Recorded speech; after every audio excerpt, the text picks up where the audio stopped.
to the Workforce Connections podcast, where we discuss workforce development in Southern Nevada. Here's your host. Hi, and welcome to another episode of the WC podcast. Today, we have a very special guest, my friend, my colleague, founder of Sumnu Marketing, and my fellow trustee at the Vegas Chamber. Welcome, Shaundell Newsome. Thank you, Jaime. It's a pleasure to be here. It's a pleasure to see you. I mean, it's not just today. We see each other a lot. Today, we were at a meeting for our friend Federico Zaragoza, president of CSN for the Institutional Advisory Council. We see each other at the Vegas Chamber. We see each other everywhere. Everywhere, yeah, we're connected. I mean, at the end of the day, as being a small business owner, it's all about workforce for us, right? Yep. And, we talked about, it didn't get to happen because you got on some calls, but you said, hey, maybe I can just, until it's time for the episode, go work at Workforce Connection. So you have a spot to work here whenever you want. I love it. You know what? I appreciate the hospitality. All right. So, Shaundell, let's get started by, I haven't met a lot of people who don't know you here, whether, it's working with our friend MJ and Angela at the RTC, with Tina at the LVGA, again, the Vegas Chamber, Urban Chamber. We were with Peter from the Latin Chamber today.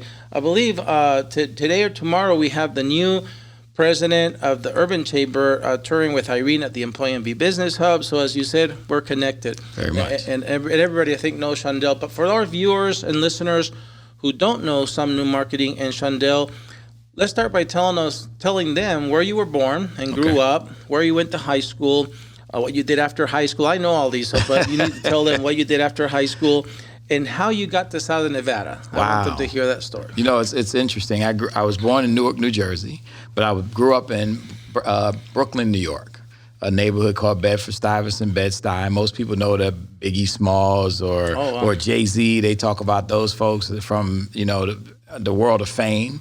But I grew up in those neighborhoods right when hip hop was starting. Wow. But also it was like the crack epidemic, the AIDS epidemic, all those different things were happening all at the same time. So most people know that hip hop was born out of the voice of teenagers. We just recently celebrated 50 years of hip hop with Curtis Blow right here in Vegas at the West Las Vegas Library Theater. And and what's funny is we talked about something that I did was I did flyers, tape covers, and posters when I was a kid. That was my first business at 14 years old. But I learned that business from an entrepreneur in my neighborhood, a deacon in my church, who had a print shop. And so he actually helped us to learn graphic design when we did church programs. And a lot of people who are not our age don't know that print shops existed before social media. Yeah. And print shops used to, distribute church programs, obituaries, wedding invitations. We did a lot of posters and things for gospel artists. So I did a lot of work with him. And at 13 years old, I learned how to be a graphic designer by hand. Wow. Back when we did it by hand in T-Square. And that inspired me to go to the High School of Graphic Communication Arts. So when you talk about CSN and they doing these dual enrollment type situations, we had that back in 1982 where I went into school, and when I graduated in 86, I had a degree, associate's degree and a regent's diploma in graphic design and communications. So then I enrolled in the Air Force in 86. I went in December of 86, came to well, I'll tell you the real story is I had orders to Germany. They were fake orders. They were orders to Germany, but then they sent me to Vegas. And it was to divert people to not know that we were going to do top secret work. Wow. And that was when we started working on drone technology and stealth technology in Tonopah. Wow. That's awesome. So the 90s, that's what I did. And then I got out in 96. A friend that we both know, a guy named Felix Rappaport, recruited me to back then MGM, and then when I got out, he was at Stations. So I went to work at Station Casinos, and was part of the boarding pass launch program. He was at Boulder. He was at Boulder. Yeah, he was the general manager and president at Boulder. Yep. But I ended up at Texas Station because I filled out the application. It said something like, "Where do you live close to?" And they sent me to Texas instead of Boulder. Gotcha. So he was like, "Oh, okay, you're here now." So we got to be a part of the Station Casinos boarding pass program, penny technology on penny games. What people don't realize is we went from gambling halls and hotels to gaming. Gambling had a notation of winning and losing. gaming has fun and experience. You know all about that. And it was a blessing to be a part of that. Then I decided that I was going to start my own firm. Great. The folks at Stations were very, very excited about that. Even gave me an opportunity to sit down and meet with Billy Vasiliadis. Wow. And talk about my journey and what I wanted to do and start a marketing firm. So I decided not to do like R&R and everybody else.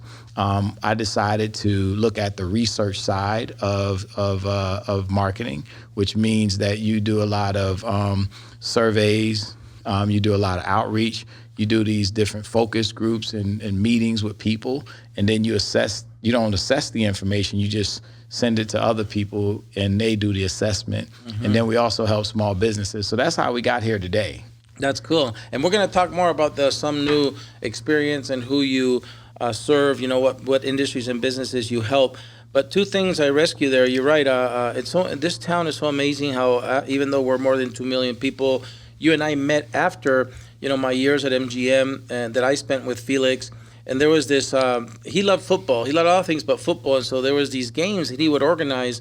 And I think you told me you went to a couple and I've been to a couple. So we probably tackled each other and didn't know each other, right? Right. But he played with the Pirates. He invited the Pirates from Treasure Island. And so I played for the Falcons. I played for the Falcons. We had a team of a bunch of ex-UNLV players, including like Hunky Cooper. Wow. Like he's like Hall of Fame, UNLV Hall of Fame. So you played football. the Pirates? I played against the Pirates. Oh, wow. See, so yes. We were there. Wow, that's amazing. Isn't that amazing? And I played for the Las Vegas Gamblers. It was like a semi-pro team. Yeah, that was also the 90s. That was the 90s, Wow. yeah. We played tackle football, traveled.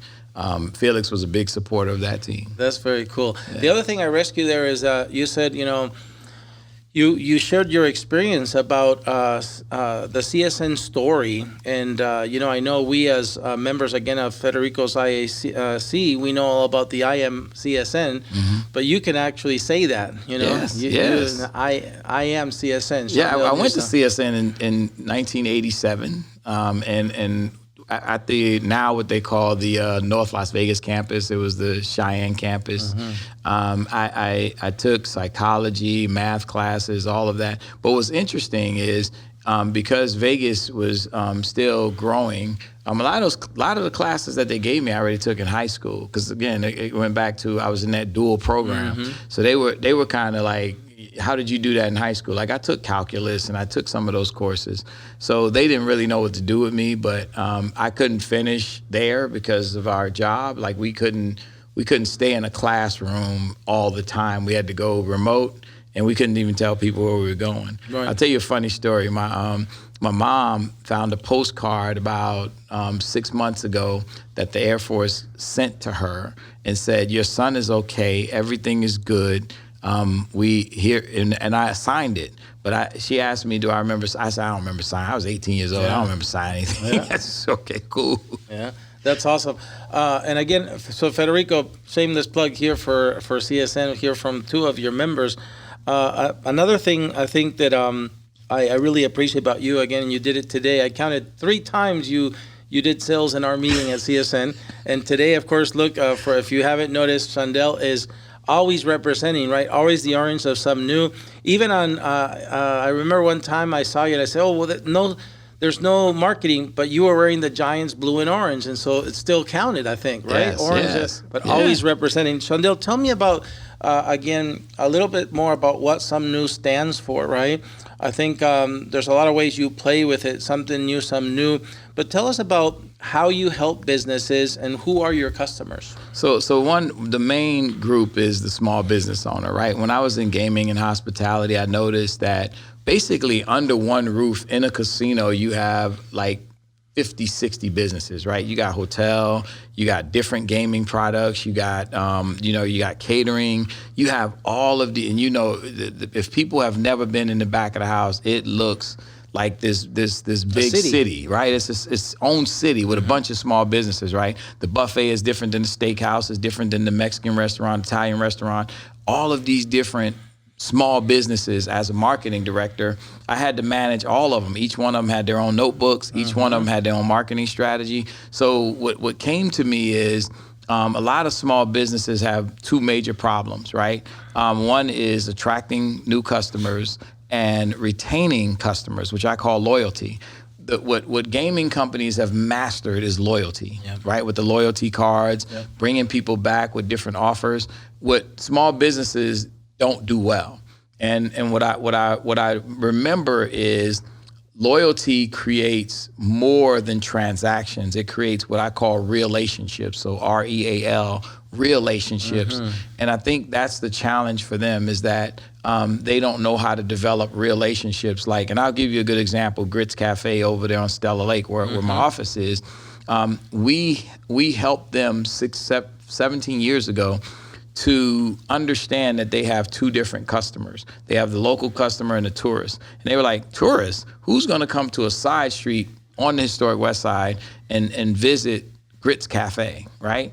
But on Friday, Saturday, Sunday, Jaime, that's exactly what happens. How did we do it? We marketed to the hotels and casinos, the concierge, the valets, the people who always, cab drivers, people who always bring people to the Strip. What do most people ask when they get there? Hey, you know, I know they got restaurants here, but can I find some authentic soul food where the locals go?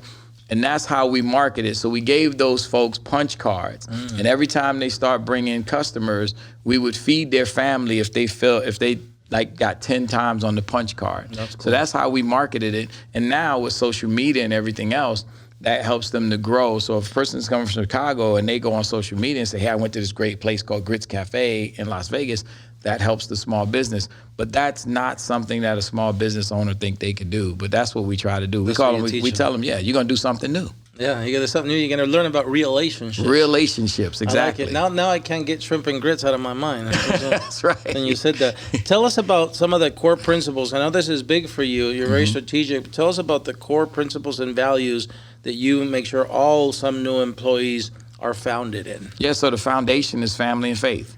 Right, we have the family part of it is exactly that. You become part of the family. The faith part is based on two scriptures by my parents. One is my mother is Philippians 4:13. I can do all things through Christ who gives me strength. And then the other two scriptures are like Proverbs 3:5-6. My father wrote that scripture. The last scripture he wrote in his Bible before he passed away was Proverbs 3:5-6.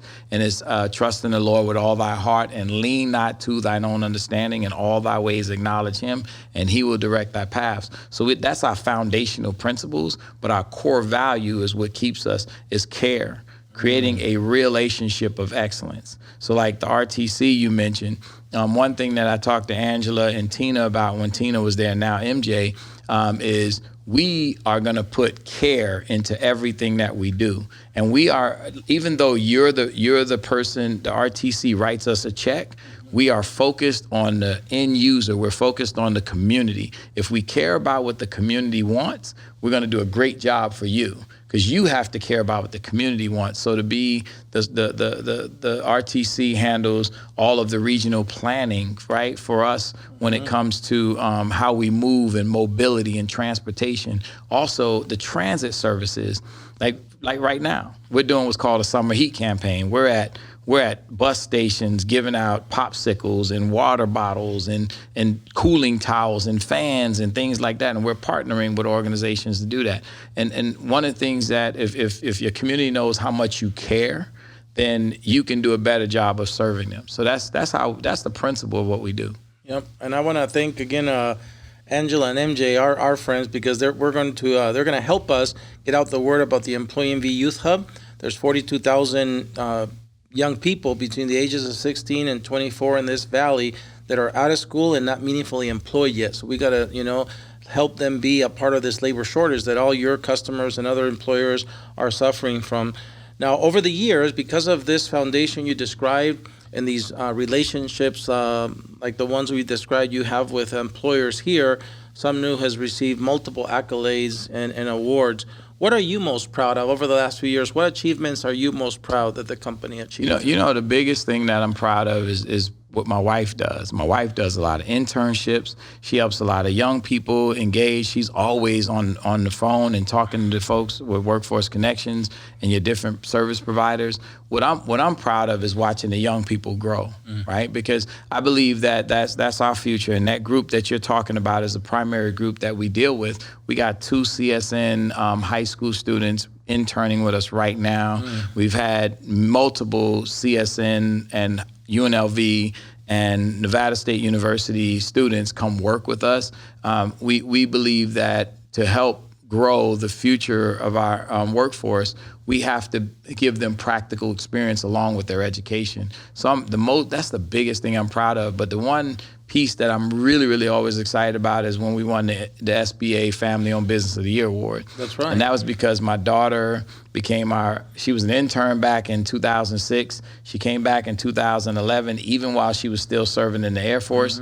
And she became our CEO and our primary owner. And me, her, my wife, my son, my daughter, my niece, and now my granddaughter. Wow. So having a family legacy and watching it like manifest right before my eyes, that's like the greatest gift I can get. Yeah, that's pretty cool. The whole family in Tiara is now in charge, officially in charge. She is something.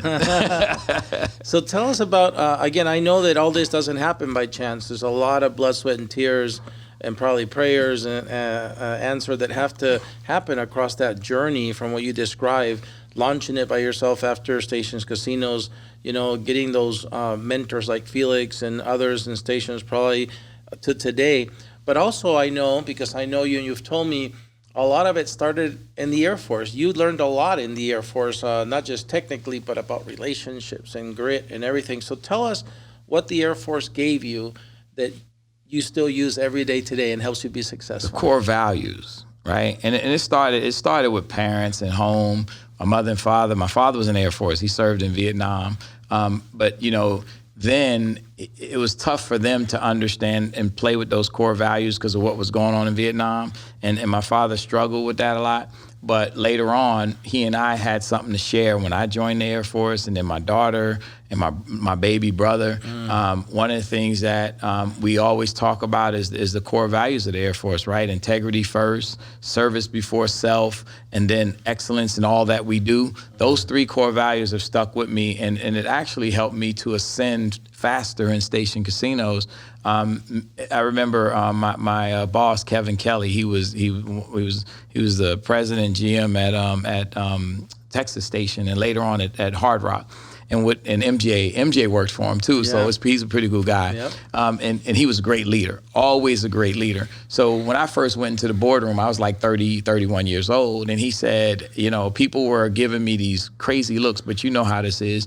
Some people have been in gaming and hospitality for 18, 20 years, and I just come in like 3 years in, and I'm like sitting in the boardroom with them, and they're like, he don't know anything about gaming and hospitality.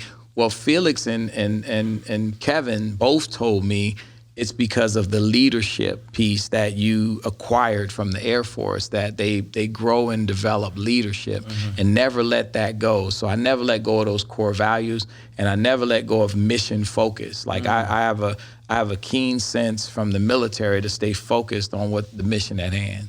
That's so cool, because you remember, may rest in peace, my predecessor, Ardell, right? Our common friend. He told me a lot of stories about the Air Force, spent 30 years, went, from that first rank all the way to, I think, E89, I don't know what it's called. Oh, yeah, he was chief. He was chief master. Yeah. So, and he told me lots of stories of what it takes to get there. But what I love the most is, and he always would tell us, the Air Force has a simple vision, air superiority, and how you get it is the mission of fly, fight, and win. And win. Yes, it's sir. So simple. Fly, fight, win. You know? But I mean, it's concise to the point, and I always loved that about the Air Force. Yeah. So now to hear a little bit more about the core values and how it just really builds a foundation that serves you outside of the Air Force for the rest of your life. Ardell was a mentor to me before I knew he was a mentor to me. I got a quick crazy story. Were you on base together? Yes. Wow. So I met Ardell. He was the right hand guy to the commander, McCoy, right? Yeah. Billy McCoy. I never forget. So I was a single father in the Air Force, right? And every time you're in the Air Force, you're always trying to find extra income because they don't pay well in enlisted ranks, right? So I went and got a job at Radio Shack, and Radio Shack just started selling cell phones, and they sold cell phones for a penny, but they would give us $300 commission, right? So I figured out this thing. My marketing brain always worked, right? It was always like thinking about things. So I actually would sell, my goal was to sell 10 cell phones a week, right?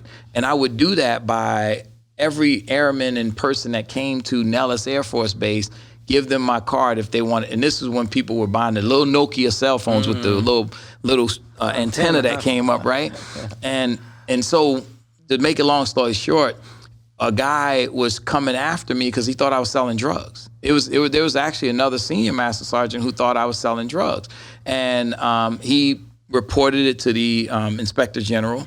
And I got a call to come to the base office one day, like the base commander. That's scary for a young airman. And I went to the base commander's office, and Ardell's sitting there with this guy and another guy. And Ardell says, young man, can you tell this guy what you're doing? And I told him. And he said, I want to let you know, don't you ever come after this airman again, because he's doing something that is innovative and creative to take care of his family. We need people like that. And years later, I come to work for us, or Dieter, wherever he was, and I saw him, and I was like, oh my God, this is incredible. That's the chief. That's the chief. And he told me, he said, I thought at that point that you were going to be something special, and I'm glad to see that you're something special here.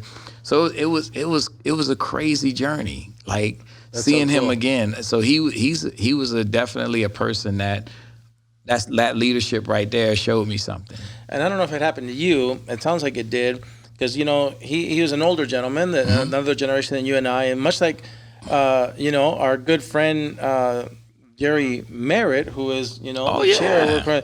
They have this unique where they can call you out. Yeah, right. Jerry give you the mama look. Yeah, that's it. Yeah. That's the mama look. Remember how mama look at your church like, don't you play with me? Yeah, right.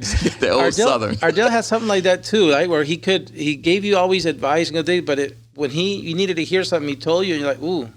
Felt the little sting. Right? He was very much like that. And then, like, I remember after he was here at work for us, but he was also a Dieter, and he used to give me little pointers, and he said, hey, look, you stay committed to whatever it is you're gonna do, and you never lose yourself. And then he always talked about, like, he was a Southern, had that Southern twang. I love that part. But he also went through a lot, I'm sure, in the Air Force, because my father he was around same era as my dad, and he talked about the challenges, because the Air Force became integrated in the 1960s, right? Really, black men were not allowed in the Air Force at that time when they were the Army Air Corps. And you remember, everybody knows the stories about Tuskegee Airmen and all that. So my father and people like Ardell got the backlash. So here they are fighting in Vietnam and different things like that, but they're also feeling the prejudice and the challenges. And that's why I appreciate people like my dad and Ardell, because no matter what happened, they still stayed committed to focusing on this country and focusing on service. And those are the things that I learned from people like them. It's like my father said, don't get bitter, get better. He always said, don't get bitter, because when you get bitter, you lose all sense of awareness. You lose all of your thought process. You start getting angry, and you don't know how to think straight. He said, don't get bitter, get better. That's cool. We've talked a lot about business and personal, but again, we haven't even touched the surface of all the community stuff you do, right? You were the chair of the Urban Chamber for a long time. Now you're serving on the Vegas Chamber of Trustees. The IAC is just one example of the many ways that you found to give back and stay involved and build this community and more than in the underserved communities, right? The Black and brown communities. You've always been an advocate for the young people. What advice would you give young men and women who, look at you and say, well, that's probably one in a million. You worked hard to get there. So what advice would you give those young people who are not 18 yet, they're not out there having to, head a household, to one day be a community leader, an influential, community, also a business owner, entrepreneur. Do you have a secret sauce, some advice? So there's a couple of quotes that I know. I love Dr. Martin Luther King quotes. And, I was a teenage father, grew up in a tough neighborhood. The statistics said that only 2 out of every 10 black males would make it out of Bed-Stuy. And for the most part, that was, you either end up in prison or you were dead or something happened that derailed your life. I'm proud to say that we made it through that. But there's two things that I'll tell young people. So there's a Dr. King quote that says, the ultimate measure of a man is not where he stands in times of comfort and convenience, but where he stands in times of challenge and controversy. Challenge and controversy is going to hit your life no matter what it is, whether you're rich or poor. Challenge and controversy is going to hit your life. Whether you're black, white, Hispanic, whatever, challenge and controversy is going to hit your life. So you got to understand that that's going to happen, and don't let it be a surprise to you that challenge and controversy is going to hit your life. Yep. And then the other thing that I tell them is that everything that I did, even when I was a teenage father, I always wanted to be the best at whatever I do. I wanted to be the best at being the father. I wanted to be the best at being a single father. I wanted to be the best at being the husband. Now I'm married to a North Las Vegas native, Arlene, and we've been married for the last 27 years. We raised 8 kids. She had 4 boys. I had 2 girls, 2 boys. We brought them together. We're not blended. We're blessed, right? So you change the way you think about things. So the other quote is with Dr. King is when he talks about when a man is called to be a street sweeper, he should sweep streets as Michelangelo painted, as Shakespeare wrote poetry, as Beethoven composed music. He should sweep streets so well that all the hosts of heaven will pause to say, here lived a great street sweeper who did his job well. So I say do everything well. Whether you're a street sweeper, whether you're a business owner, whether you're a teacher, whether you're a fireman, whatever you do to be the best at what you do. So I tell young people that all the time. I love it. That's great advice. And Arlene's a great dancer. Also, tell her, I've seen you guys in the dancer. She's really good. She's really good. Before we close off, Shaundell, this episode, we're gonna have to have you back because we've barely begun to unpack, the Shaundell Newsome story. But this is the time where we give you to tell us about any projects you're working on that you want our listeners or anybody to be aware. I know I found out you're working with CSN now on a marketing campaign. You mentioned the RTC. Yeah. What do you want our listeners to know about to keep their eyes out for? Yeah, so, look out for, it's really my daughter. I'm so proud of her. Tiara, you mentioned Tiara Flynn. She does so many cool things, and now she's going to be working on a program called YES Program. The YES Program is something that we talked about years ago, Jaime, with youth and entrepreneurship. And here's the thing. Young people may not, even if they don't become an entrepreneur, they will learn skills, just like we talked about with the military. They will learn skills and learn things that will help them in the workforce, that will help them become a great employer, that will provide a value to their employer so they don't ever have to ask for a raise. You will get a raise because you are already understanding the mission that is there, that is available to you. And then, I have the blessing and privilege to serve as the co-chair with Peter Guzman and Tony Gladney as co-chairs for the Super Bowl host committee. And the first Super Bowl ever in Las Vegas. It's going to be awesome. Yeah. We have the community affairs subcommittee, and we're just connecting the dots with Workforce, with CSN, with CCSD, with all the nonprofits. And then we just did the Business Connect program where we had 234 businesses that are part of the Super Bowl, minority, diverse businesses. Yeah, I'm into a lot, but those are the things that really, really warm my heart, young people and helping small businesses. Awesome. Well, Shaundell, we'll have to schedule a second episode, I guess, to keep the conversation going. But I want to thank you for coming. I know your day's always packed. Again, we were working this morning together. Here you are. Thank you for making the time to be with us. No, I appreciate you, and I appreciate your leadership, and I appreciate people like Jerry Merritt and my friend Guy Martin, a couple of your board members. Yeah. Me and Guy are brothers in Christ, and an awesome guy. And you guys have really, really taken this to a whole different level, so I appreciate it. Thanks, Shaundell. There you go, guys. Shout out from Sumnu. So that's it for this episode of the WC Podcast. We thank Shaundell for being here, and we look forward to seeing you at another episode. Until then, stay safe.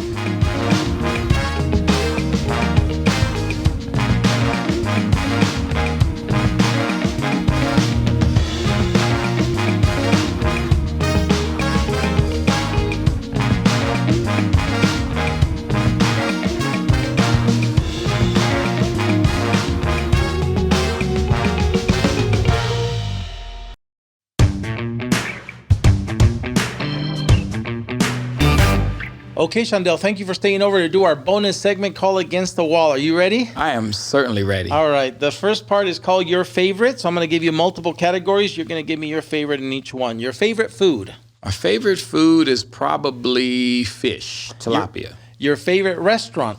My favorite restaurant today is Grits Cafe because I just ate mentioned there. that shrimp and grits. I can't stop thinking now. Your favorite musical group or artist. Ooh, it was Teddy Pendergrass. Ooh, wow. Your favorite movie. My favorite movie of all time is probably, there's a lot of them. Mm-hmm. That's a tough one. You can give us a couple. You want a couple? Yeah. Let's see. One is The Color Purple. Yeah. Right? I love that movie.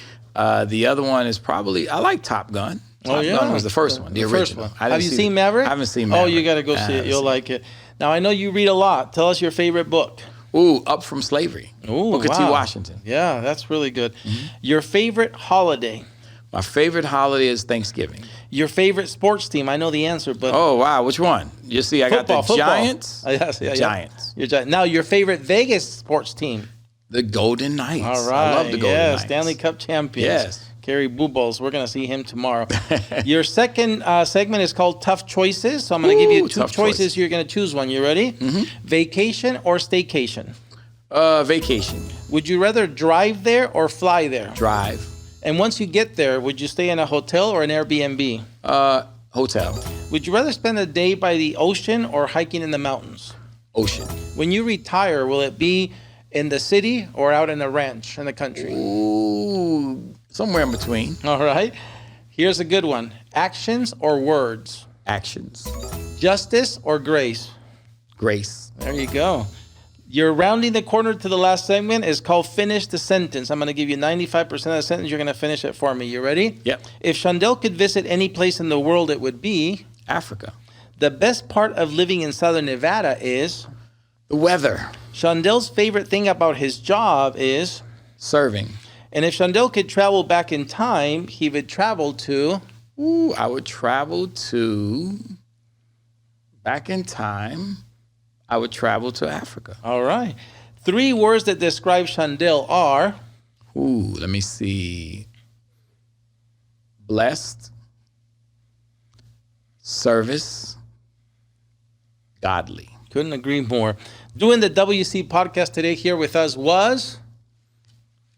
Wonderful. Awesome. Thank you for coming, Shaundell. Thank you.